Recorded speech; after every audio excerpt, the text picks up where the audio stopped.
Hello, Mr. Otway here, talking you through our green pen task. So, you should be able to see this. The church had the biggest influence on law and order in the Middle Ages. Now, when you did your essays, generally speaking, I was getting a lot of description. The hue and cry was this, the tithings were this, trial by ordeal was where this happened. I didn't need description. History is an argument.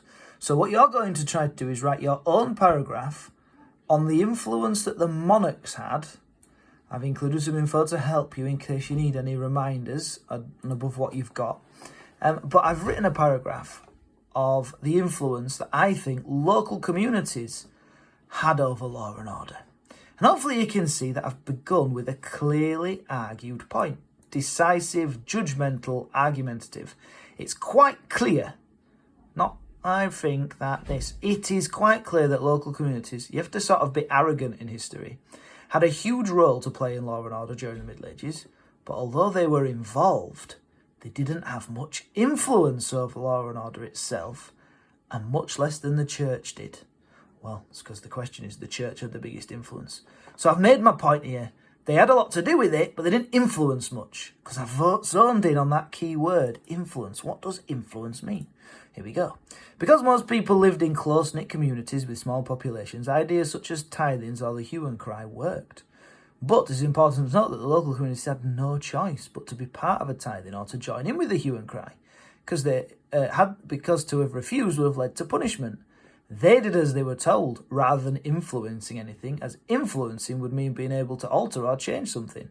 Just thinking about it, that should also be a locus influences there. Whereas they were just following compulsory instructions. Ultimately, it was the monarch who set out how villagers must behave with regards to law and order, with instructions and laws sent by the sheriffs.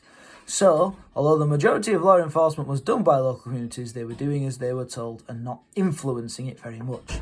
Look, totally zoned in on influence, arguing about influencing law and order, because that's in the question, and I hope you can see how I've really proved my point.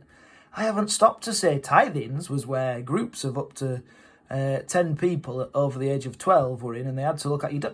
Hue and cry was where they had to stop what they were doing and chase after a community. It's not in there, because you don't need to put that in there. You need to drop this information in to prove your point. The whole point of your paragraph is to prove your point. So hopefully that makes sense, and you can now think, how do you feel about the influence that the monarchs had over law and order?